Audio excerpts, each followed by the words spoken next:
अमीर देवरानी गरीब जेठानी के मायके से आई पहली सावन की सोसाइटी के पार्क में 8 साल की गुंजन और कविता खेल रही होती हैं। कविता, क्या मैं भी तुम्हारे साथ इस झूले पर बैठकर झूल सकती हूँ? तुम और मेरे साथ? चलो ठीक है, बैठ जाओ। अब गुंजन जैसे ही कविता के साथ झूले पर बैठती है, कविता की माँ वहाँ आकर गुंजन के कान को मरोड़ देती है। क्यों रे, तो जैसे गरीब की बेटी की हिम्मत कैसे मेरी अमीर बेटी के बगल में बैठने की? तूने अपने कपड़े देखे हैं? कितने गंदे कपड़े हैं। तूने अपने कपड़े देखे हैं? कितने गंदे कपड़े हैं तेरे। हट हट, दूर हो मेरी बेटी से, इसकी महंगी फ्रॉक खराब हो जाएगी। तभी गुंजन की गरीब माँ वहाँ आकर, रुक जाइए सुजाता जी, माना मेरी बेटी गरीब है, लेकिन आपको इस पर हाथ उठाने का कोई हक नहीं। दूर कीजिए आप अपने हाथों को। अब मालिनी निराश होकर अपनी बेटी को लेकर घर आती है। माँ, मेरी फ्रॉक में ऐसी क्या कमी थी जो कविता की मम्मी ने मुझे उसके साथ बैठने से मना कर दिया? बेटी, कविता की मम्मी बहुत बड़ी फैशन डिजाइनर है और तेरी माँ एक साधारण सी दर्जी है, इसलिए उसे मेरे कपड़े और मेरे गरीबी से चिढ़ है और इसलिए वो कभी अपनी बेटी के आसपास तुझे भटकने नहीं देती। अब देखते ही देखते गुंजन और कविता जवान हो जाती हैं। मम्मी, मेरी फ्रॉक सूट की तुरपाई खुल गई है, जरा इसकी तुरपाई कर दो। मुझे कविता के घर उसके जन्मदिन पर जाना है। देखो, मैंने ये गिफ्ट भी खरीदा है उसके लिए। क्या कहा? तू समीर कविता के घर जा रही है? वो फिर तुझे नीचे दिखाएगी और उसको तेरा ये छोटा सा तोहफा पसंद भी आएगा? आ जाएगा माँ, और उसी ने बुलाया है मुझे अपने जन्मदिन पर। अब मालिनी फ्रॉक सूट की तुरपाई करती है, जिसे पहनकर गुंजन कविता के आलीशान घर में उसके जन्मदिन पर जाती है। Wish you very happy birthday Kavita, तुम बहुत प्यारी लग रही हो। अब कविता गुस्से से कोल्ड ड्रिंक का ग्लास गुंजन के मुंह पर फेंकते हुए, हाँ, लेकिन तुम निहायत ही घटिया और बदचलन लग रही हो। तुमने अपने कपड़े देखे हैं? क्या सोचकर तुम ये फटीचर जैसा सूट मेरे बर्थडे पर पहन कर आ गई हो? सच में ये लड़की तो पार्टी में आए वेटर से भी गई गुजरी लग रही हैं। सच में ऐसे कपड़े तो मैं अपने घर के नौकरानी को भी नहीं देती हूँ पहनने के लिए। तभी वहाँ कविता की माँ आती है। बेटी, तेरी गलती है। तूने क्या सोचकर इस गरीब फटीचर चंद को अपने बर्थडे पर बुला लिया? तू जानती है ना, इसकी गरीब दर्जी माँ इसके लिए ऐसे ही फटीचर कपड़े सिलती है। अब ये सुनकर गुंजन बहुत ज्यादा टूट जाती है। मुझे माफ कर दो कविता, मेरी वजह से तुम्हारी पार्टी की शोभा खराब हो गई। ठीक है, मैं यहाँ से अब चली जाती हूँ। ये लो, मैं ये तुम्हारे लिए लेकर आई थी। अब गिफ्ट रखकर आंखों में आंसू लिए गुंजन वहाँ से चली जाती है। और जब गुंजन घर आती है तो उसकी माँ, तो रो क्यों रही है बेटी? जरूर तेरी उस अमीर दोस्त ने ही तुझे कुछ कहा होगा। माँ, मेरी ही गलती है, आपने तो समझाया ही था, लेकिन मैं फिर भी चली गई। मुझे लगा कविता दोस्ती के नाते मुझे बुला रही है, लेकिन वो आज भी सिर्फ अच्छे पैसे और अच्छे कपड़ों वालों को ही पहचानती है। अब इसी तरह कुछ महीने गुजरते हैं और अब धीरे धीरे गुंजन के गरीब माता पिता को गुंजन की शादी की चिंता बहुत ज्यादा सताने लगती है।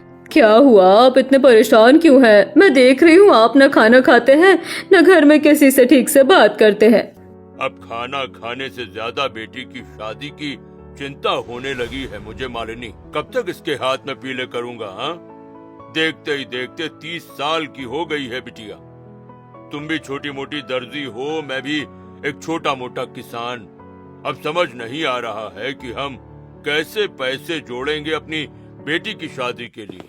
तभी वहाँ पर गुंजन आती है, जो अपनी माँ से कहती है, माँ, आप लोग इतनी चिंता क्यों करते हैं मेरी शादी की? और मुझे तो अभी और पढ़ाई करनी है, पैसे कमाने हैं।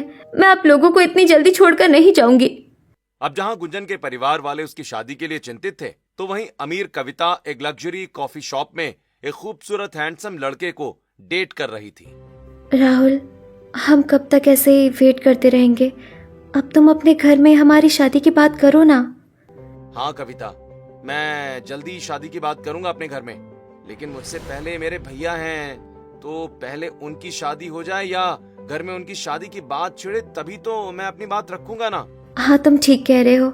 पहले अपने बड़े भैया की शादी होने दो, फिर घर में कोई डिस्कशन करना। अब रात को राहुल के परिवार वाले खाने की टेबल पर, माँ जी, मैं सोच रही हूँ अब विनोद के हाथ पीले कर दूं। आप क्या कहती हैं? हाँ बिल्कुल, मैं भी चाहती हूँ कि अब विनोद की शादी हो, घर में एक सुंदर सुशील संस्कारी लड़की आए।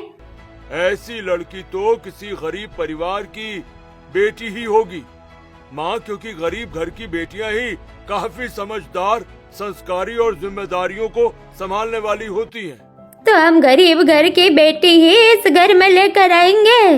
माँ जी, हम खुद मिडिल क्लास है। अगर लड़की भी गरीब घर से ले आएंगे तो बेटी को दहेज में क्या मिलेगा? नहीं, हम दहेज नहीं लेंगे। और बेटा तुम रिश्तेदारों में बात करो, कहीं कोई लड़की है तो पता करे। अब कुछ ही हफ्तों में गोपाल को अपने चचेरे भाई के द्वारा गरीब मालिनी की बेटी गुंजन के बारे में पता चलता है और वो लोग गुंजन को देखने उसके गरीब घर में आते हैं। अरे आप लोग आइए आइए, बैठिए। बेटी जाओ, सबके लिए चाय नाश्ता लेकर आओ। अब गुंजन रसोई में जाकर चाय पानी लड़के वालों के लिए लेकर आती है। वैसे मालिनी जी, आपका घर तो काफी छोटा है। लग नहीं रहा आपके घर के हालात को देखकर कि आप शादी में अपनी बेटी को कुछ दे पाएंगी। पर मेरा बहू, बोलने से पहले थोड़ा सोचा करो। जी हमें आप लोगों से कुछ नहीं चाहिए, हमें तो बस आपकी ये संस्कारी बेटी चाहिए।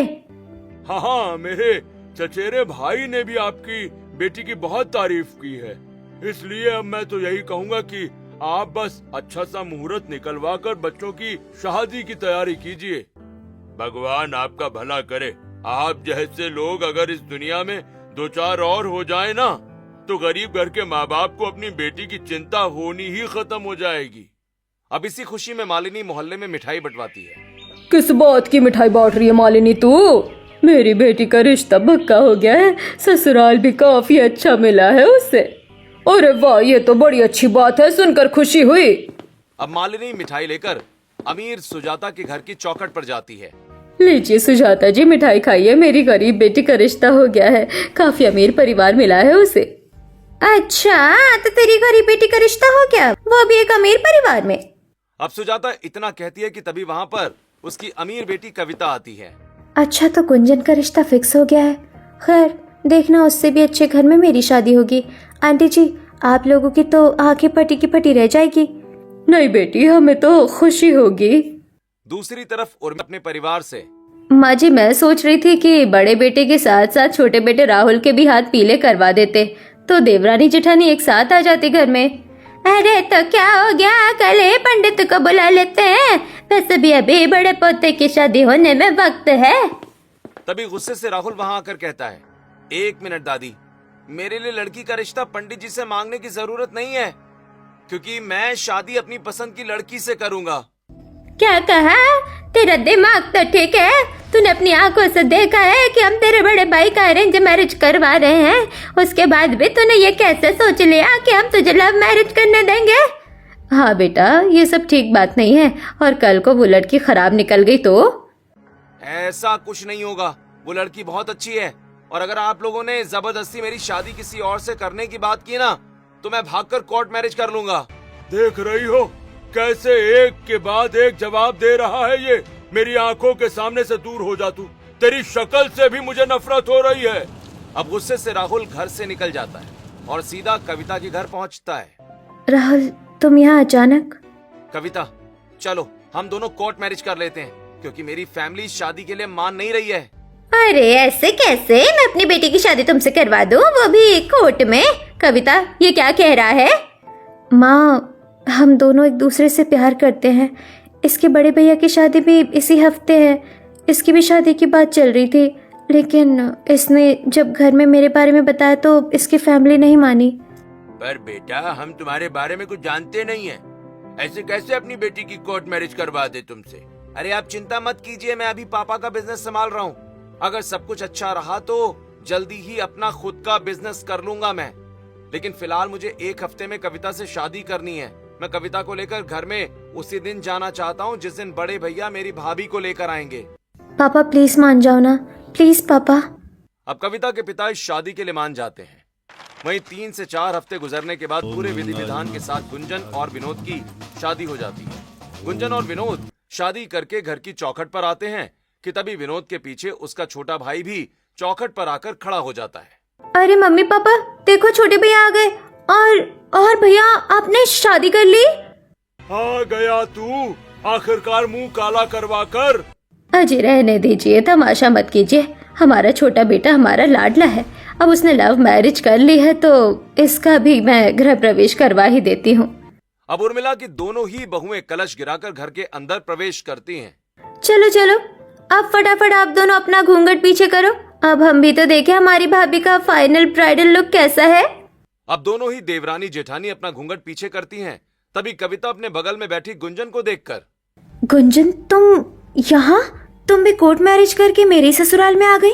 एक मिनट, तुम यहाँ कोर्ट मैरिज करके आई हो और ये पूरा परिवार रिश्ता लेकर मेरे घर पर आया था, जिसके बाद मैं शादी करके यहाँ आई हूँ। रुक जाओ, क्या तुम दोनों एक दूसरे को जानती हो? और इतनी नफरत क्यों है तुम्हारे अंदर एक दूसरे के प्रति? नफरत नहीं तो और क्या होगी दादी जी। ये गरीब लड़की हमारे मोहल्ले में ही रहती थी और ये गरीब लड़की हमेशा मेरी अमीरी से जलती थी क्योंकि मैं इससे हमेशा खूबसूरत और डिजाइनर कपड़े पहनती थी। ऐसा कुछ नहीं है कविता, मैंने कभी तुमसे कोई चिड़िया नफरत नहीं रखी है। हर बार तुमने ही मुझे नीचे दिखाया है। अच्छा ठीक है, अब बात को ज्यादा आगे बढ़ाने की जरूरत नहीं है। तुम दोनों इस घर की देवरानी जेठानी हो तो कोशिश करना कि यहाँ कोई भी लड़ाई झगड़ा ना हो। जाओ, अब तुम दोनों अपने अपने कमरे में आराम करो, जाओ। अब गुंजन अपने पति के साथ अपने कमरे में आराम करती है तो वहीं कविता अपने कमरे में जाते ही, अरे राहुल, तुम्हारा घर कुछ ज्यादा ही छोटा नहीं है? गृह प्रवेश के टाइम चौखट पर मैंने कुछ नहीं कहा, लेकिन सच कहूँ तो ये घर नहीं, एकदम कबूतर खाना लगता है। और तुम्हारा कमरा ये भी बहुत छोटा है। इससे ज्यादा बड़े तो मेरे घर की खिड़कियों के छज्जे होते हैं।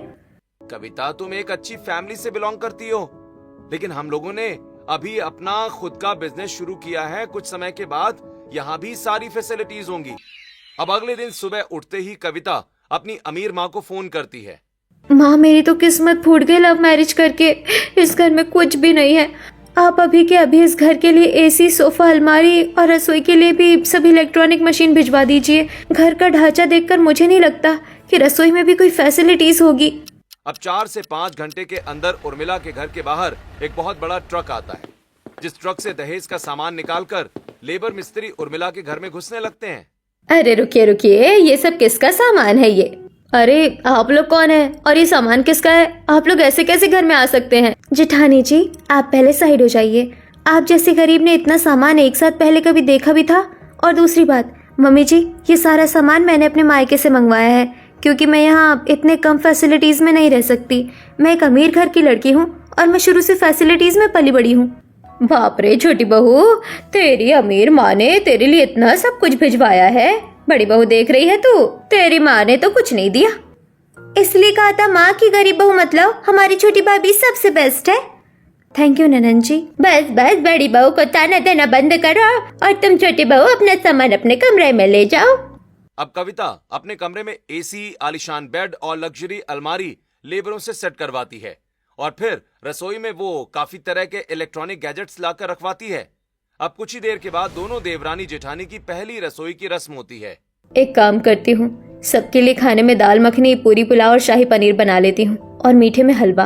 तुम्हें करो इतनी मेहनत गरीबों की तरह। मैं तो सबके लिए मैगी बना रही हूँ और मुझे तो खाना वाना बनाना नहीं आता। अब कविता पतीले में मैगी पकाने लगती है, जबकि गुंजन मसाला पीसने वाले मिक्सर में मसाला पीसने जाती है कि तभी कविता उसके हाथ से मिक्सर छीनकर, जेठानी जी, ये मिक्सर मेरे अमीर माता पिता ने यहाँ भिजवाया है। तुम जैसे गरीब ने पहले कभी इसका इस्तेमाल किया था जो आज करने जा रही हो? देवरानी जी, ससुराल हमारा है। इस ससुराल की हर एक चीज पर तुम्हारा और मेरा दोनों का ही हक बराबर है। बस यही सोचकर मैंने ये मिक्सी उठाया था, लेकिन शायद तुम्हारे मन में आज भी अमीरी और गरीबी का फर्क है। ठीक है, रख लो अपना ये मिक्सी, मैं सिलबट्टे पर ही मसाला पीस लूंगी। अब सिलबट्टे पर मसाला पीसकर गुंजन शाही पनीर, दाल मखनी, मिक्स वेज बनाकर तैयार करती है। कुछ ही देर के बाद दोनों ही देवरानी जेठानी खाना लाकर डाइनिंग टेबल पर रखती हैं। अरे बाप रे, एक तरफ शाही पकवान है तो दूसरी तरफ ये मैदे वाली मैगी। ये मैगी किसने बनाया है? दादी जी, ये मैगी मैंने बनाया है, मुझे खाना बनाना नहीं आता। और ये पकवान मैंने बनाया है दादी जी, आप लोग खाकर बताइए कैसे बना है। अब सभी लोग मैगी छोड़कर गुंजन के हाथ का शाही पकवान ही खाने लगते हैं। खाना तो बहुत अच्छा बना है बड़ी बहू। छोटी बहू, अगर तुम्हें खाना बनाना नहीं आता है तो अपनी जेठानी से सीख लो। मैं खाना बनाना क्यों सीखूं? ससुर जी, मैं एक अमीर परिवार की लड़की हूँ। मैंने अपने घर में कभी ये सब नहीं किया और फिर मैं इतना दहेज लेकर आई हूँ, इतना सामान इस घर में भरवाया है, इसलिए थोड़ी कि मैं काम करूँ। ये सब काम आप मेरी गरीब जेठानी से ही करवाइए। हाँ, सही कहा भाभी ने, ये सब काम तो मेरी गरीब भाभी पर ही सूट करता है। चुप रहो काजल, ये बार बार अमीरी गरीबी का फर्क इस घर में मत किया करो। अब सभी लोग खाना खाते हैं और अपने अपने काम में व्यस्त हो जाते हैं। इसी तरह अगले दिन गुंजन उठती है और घर में झाड़ू लगाती है।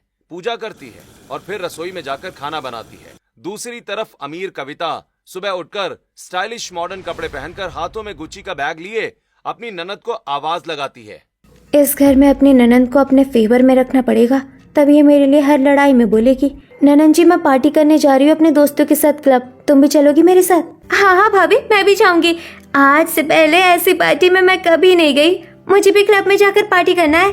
तभी वहाँ पर गुंजन आती है। देवरानी जी, आपको जाना है तो जाइए, लेकिन ननंद जी की अभी उम्र नहीं है ऐसी पार्टी अटेंड करने की।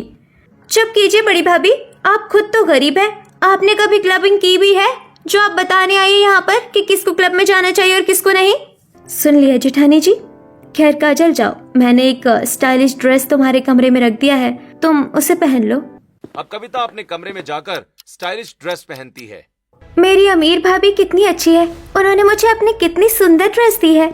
अब घर का सारा काम छोड़कर कविता काजल को लेकर क्लब में आ जाती है। वहीं गुंजन जब घर में सबके कपड़े धो रही होती है तब उर्मिला, तुम देख रही हो घर के सारे काम बड़ी बहू करती है और छोटी बहू सिर्फ घूमने फिरने में लगी रहती है। और आज तो मेरी छोटी पोती को भी ले गई है घुमाने, वो भी छोटे छोटे कपड़ों में। माँ जी, तो क्या हो गया, हमारी छोटी बहू अमीर घर से है, उसकी सोच थोड़ी मॉडर्न है, उसके साथ हमारी काजल भी थोड़ी मॉडर्न हो रही है। अब गरीब बहू की तरह मैं अपनी बेटी को बस दिन भर कपड़े धोना ही नहीं सिखा सकती। अब ये सुनकर गुंजन को काफी अजीब लगता है, लेकिन वो कुछ नहीं कहती। इसी तरह एक दिन घर में उर्मिला के कुछ मेहमान आते हैं। अरे शकुंतला, कलावती, तुम दोनों यहाँ आओ, अंदर बैठो ना चलकर। अब शकुंतला कलावती जैसे ही हॉल में बैठती हैं, गुंजन आकर उन्हें प्रणाम करती है। खुश रहो बहू। आप लोग बैठिए, मैं आप लोगों के लिए चाय पानी और कुछ पकवान बना कर लेकर आती हूँ। अब गुंजन रसोई में जाकर सबके लिए पकवान बनाने लगती है। वहीं दूसरी तरफ कविता काफी छोटे टाइट कपड़े पहनकर हाथों में फोन लिए रील शूट करती हुई वहाँ आती है। हेलो गाइस, कैसे हैं आप लोग? बहुत दिन हो गए थे लाइव आकर, आप लोगों से बात नहीं की थी। एक मिनट, मेरे घर में कुछ रिश्तेदार आए हैं, चलिए मैं आपको उनसे भी मिलवाती हूँ। अब कविता कैमरा लेकर रिश्तेदारों के पास आती है। जी, आप कौन है? एक बार कैमरे में अपना नाम बता दीजिए। अब कलावती शकुंतला जो सोफे पर बैठी होती हैं, वो फौरन कविता को धक्का मारकर कहती हैं, अरे उर्मिला, ये तेरी छोटी बहू कुछ ज्यादा ही बेशरम नहीं है? इतनी टाइट टाइट छोटे छोटे कपड़ों में हमारे सामने आ गई। बड़ी बहू ने तो सर पर घूंघट तक रखा था और उसने तो हमें प्रणाम भी किया।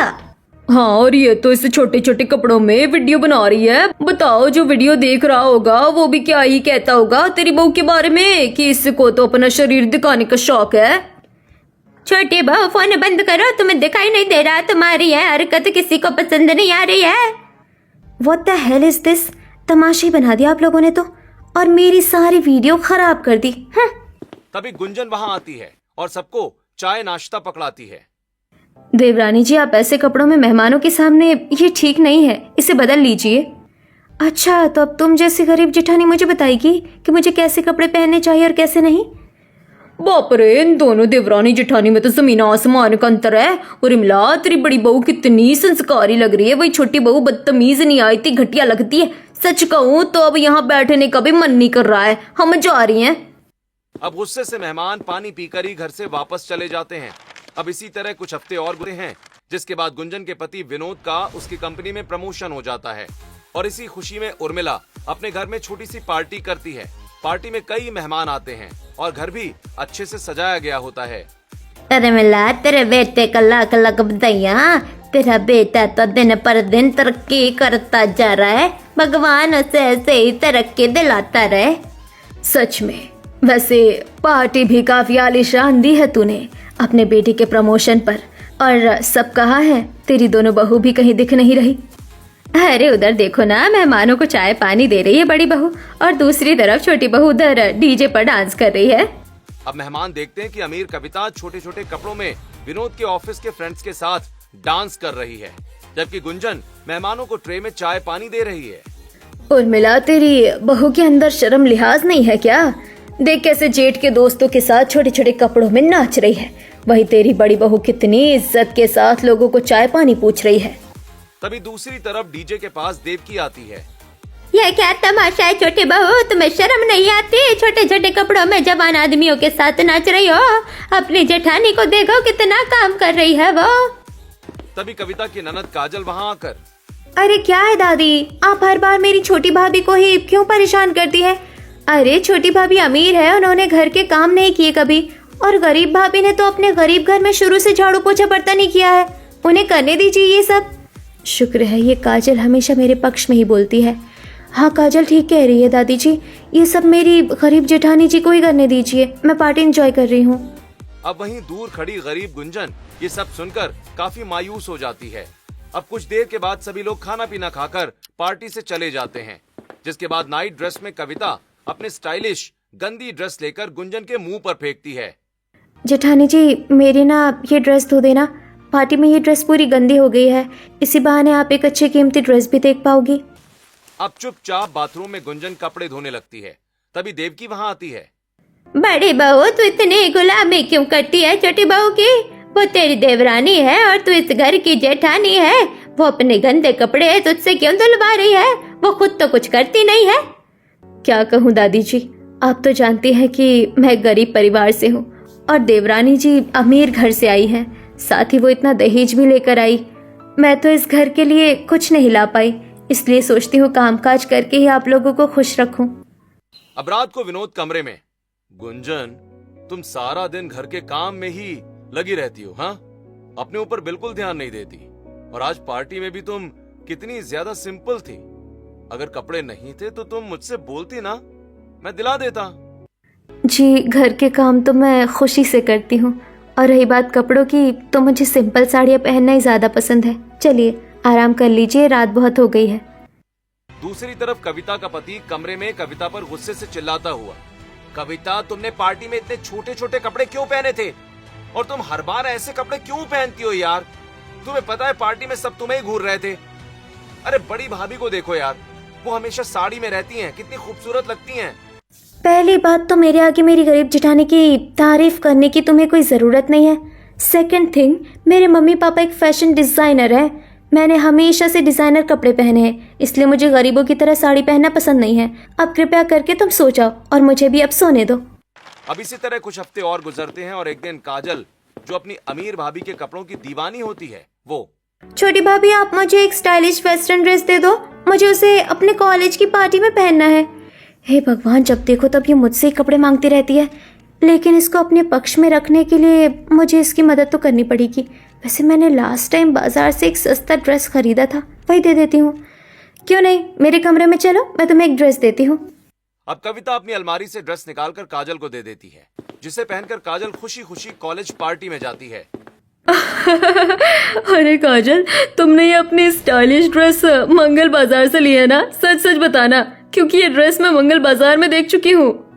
मैं भी तो तुम्हारे साथ ही थी विपाशा, मैंने भी देखा था, लेकिन हमें ये पसंद नहीं आया था। एक्सक्यूज मी, ये किसी बाजार की ड्रेस नहीं है, बल्कि डिजाइनर से बनवाई गई ड्रेस है जो मेरी भाभी ने मुझे दिया है। लगता है तुम्हारी भाभी ने तुम्हें बेवकूफ बनाया है। ये देखो, ड्रेस के नेक के पास एक लेबल लगा है, चीप घटिया क्वालिटी का लेबल, जिससे साफ पता चलता है कि ये कपड़े बाजार के हैं। अब काजल भी ये जानकर शॉक हो जाती है। अब गुस्से में काजल घर आकर अपनी भाभी से तगड़ा कलेश करती है। भाभी, आपने मुझे बाजार की सस्ती ड्रेस कॉलेज पार्टी में पहनने को दिया, ये कहकर कि ये एक डिजाइनर ड्रेस है जिसे आपके फैशन डिजाइनर पापा ने तैयार किया है।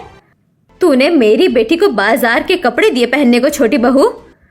तभी चिढ़कर कविता कहती है, फाइनली अब जब सच्चाई सबके सामने आ ही गई है तो मैं भी सच बता ही देती हूँ कि हाँ, ये ड्रेस बाजार की ही है और मैंने हर बार तुम्हें सस्ती क्वालिटी के कपड़े ही दिए हैं ताकि तुम इस घर में मेरे पक्ष में बोलती रहो।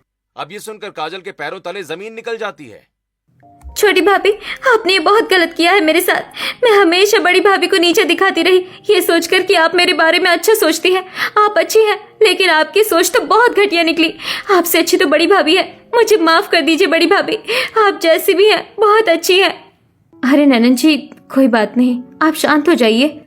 अब इसी तरह कुछ हफ्ते और गुजरते हैं और एक दिन कविता, गुंजन, उर्मिला बाजार से सब्जियां खरीद रही होती हैं कि अचानक तेज बारिश शुरू हो जाती है। What the hell is this?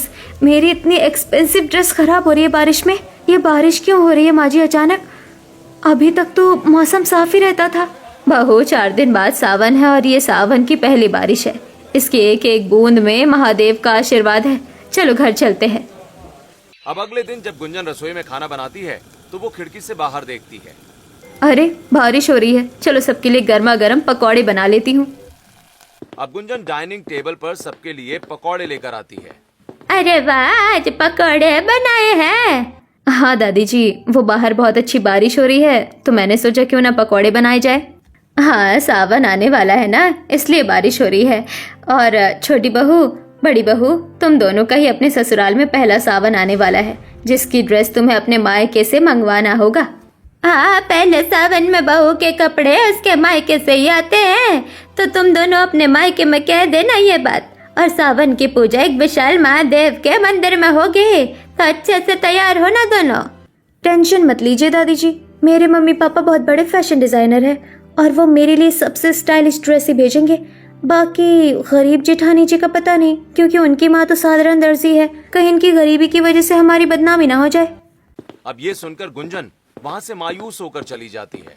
तभी कमरे में विनोद आता है। क्या हुआ, सब ठीक तो है ना गुंजन? वैसे अगर पैसे की कोई दिक्कत है तो मैं दे देता हूँ पैसे, तुम सावन के कपड़े उसी से खरीद लेना। नहीं जी, जब रिवाज है कपड़े मायके से आएंगे सावन के, तो मैं मायके से ही मंगवाऊंगी। लेकिन यही है कि मैं अपनी अमीर देवरानी जैसे सुंदर महंगे कपड़े नहीं ला सकती। तुम हर कपड़े में सुंदर लगती हो गुंजन, इसलिए तुम ज्यादा टेंशन मत लो। अब अगले दिन गुंजन अपनी माँ को फोन करती है। माँ, ससुराल में मेरा पहला सावन है। सासू माँ कह रही थी कि सावन की ड्रेस मायके से आएगी। आपके पास पैसे हैं कपड़े लेने के लिए? हाँ बेटी, इतने पैसे तो है कि मैं तेरे लिए तेरे सावन का ड्रेस तेरे ससुराल भिजवा सकूं, तो चिंता मत कर। अब दूसरी तरफ अमीर देवरानी अपनी माँ को फोन करके, मम्मी पापा, मैंने आपको व्हाट्सएप पर स्टाइलिश कपड़ों के पिक्चर्स भेजे हैं। सावन आने वाला है और माँ जी ने कहा है कि सावन की ड्रेस मायके से आएगी, तो मुझे वही ड्रेस चाहिए जैसे मैंने पिक्चर भेजी है। बेटी, तूने जो पिक्चर भेजी थी वो मैंने देख ली, लेकिन सावन के शुभ अवसर पर तू अगर इतना स्टाइलिश कटपिट वाले गाउन पहनेगी तो तेरी बेइज्जती हो जाएगी। अब फोन लेकर सुजाता, हाँ बेटी, तेरा पहला सावन का व्रत है, हम तेरे लिए सुंदर साड़ी लेके आएंगे। खबरदार जो गरीबों की तरह मेरे लिए साड़ी लेकर आए, तो मैंने जो स्टाइलिश ड्रेस भेजी है मुझे वही चाहिए। अब इतना कहकर कविता फोन काट देती है। वहीं अगले दिन गरीब मालिनी बाजार से हरे कलर का सुंदर कच्चा कपड़ा खरीदती है, साथ ही घुंघरू, लेस, गोटे, सितारे भी खरीदती है। सारा सामान खरीद लिया, अब अपनी बेटी के लिए सावन की ड्रेस तैयार करूंगी। दूसरी तरफ कविता के अमीर माता पिता अपने डिजाइनर कपड़ों के स्टूडियो में आते हैं और वहां एक स्टाइलिश ड्रेस अपनी बेटी के लिए पैक कर लेते हैं। अब 2 दिन के बाद सावन का पहला सोमवार आता है और घर में गरीब जेठानी और अमीर देवरानी के माता पिता आते हैं। गरीब जेठानी की माँ सुंदर हरी साड़ी, हरी चूड़ी, मेहंदी और साथ में स्वादिष्ट आम लेकर आती है, जबकि अमीर देवरानी के माता पिता एक स्टाइलिश गाउन के साथ एक्सपेंसिव मिठाई लेकर आते हैं। अरे आप लोग आ गए, आइए बैठिए ना। छोटी बहू, इसी मिठाई में से जरा सबका मुंह मीठा करवाओ। मम्मी जी, जेठानी जी की गरीब माँ सस्ते आम लेकर आई है और आप कह रहे हैं कि मैं इन्हें अपनी एक्सपेंसिव मिठाई खिलाऊं? इनकी औकात नहीं है ये सब खाने की। अरे रहने दो बेटी, हमें कुछ नहीं खाना। आप लोग चलिए मंदिर चलते हैं, पूजा का समय निकल रहा है। अब गरीब जेठानी और अमीर देवरानी अपने मायके की आई हुई सावन की ड्रेस पहनकर मंदिर में आती हैं। पंडित गरीब गुंजन को देखकर, बाप रे, ऐसा लग रहा है कि इस मंदिर में साक्षात पार्वती जी आ गई हैं। वाह भाई वाह, ऐसा लग रहा है कि इस मंदिर में साक्षात पार्वती जी आ गई हैं। ये हरी चूड़ियाँ, ये हरी साड़ी, हाथों की मेहंदी, बहू बहुत खूबसूरत लग रही है। लेकिन एक मिनट, ये दूसरी महिला कौन है जो अभद्र कपड़ों में मंदिर में प्रवेश करने जा रही है? देखिए, निकलिए, बाहर निकलिए आप। माइंड योर ओन बिजनेस, ये मंदिर तुम्हारे बाप का नहीं है। बहू शांत रहो, पंडित जी आज इसका व्रत है, इसे जाने दीजिए, अगली बार से ये ढंग के कपड़े पहन कर आएगी। अब दोनों देवरानी जेठानी मंदिर में पूजा करती हैं कि तभी शिवलिंग के पास रखा दिया अमीर देवरानी के शरीर पर गिर जाता है, जिससे उसका स्टाइलिश गाउन जलने लगता है। बचाओ मम्मी, माँ जी। अब कविता की गरीब जेठानी फटाफट अपने हाथों से ही सारी आग बुझाने लगती है और फिर अपने सिर के दुपट्टे से उसके शरीर को कवर करती है। देखा, इसलिए मना किया था कि अभद्र कपड़े में मंदिर में मत आओ। सच में उर्मिला, तेरी बहू को कपड़े पहनने का सलीका नहीं है। सुहागन औरत अपने पहले सावन पर ऐसी ड्रेस पहनती है, लगता है इसके मायके वाले भी गए गुजरे हैं जो अपनी बेटी को ऐसी ड्रेस दी है पहनने को। अरे आप लोग चुप हो जाइए और साइड हटिए। अब गुंजन अपनी देवरानी को गाड़ी में बिठाकर घर लेकर आती है। देवरानी जी आप ठीक तो है ना? बड़ी बहू तू कब से देवरानी देवरानी कर रही है? जरा अपने हाथ देख, पूरा हाथ जल गया है तेरा। हाँ बड़ी भाभी, अब छोटी भाभी की इतनी क्या चिंता कर रही है? ये तो वैसे भी आपको पसंद नहीं करती। अब ये सुनकर अमीर कविता को शर्मिंदगी महसूस होती है। जेठानी जी, आज आपका ये प्यार देखकर मुझे एहसास हो गया कि मैं कितनी गलत थी। मैंने हर बार आपको नीचा दिखाने की कोशिश की, उसके बाद भी आपने मुझे बचाने के लिए अपने हाथ को आग में जला लिया।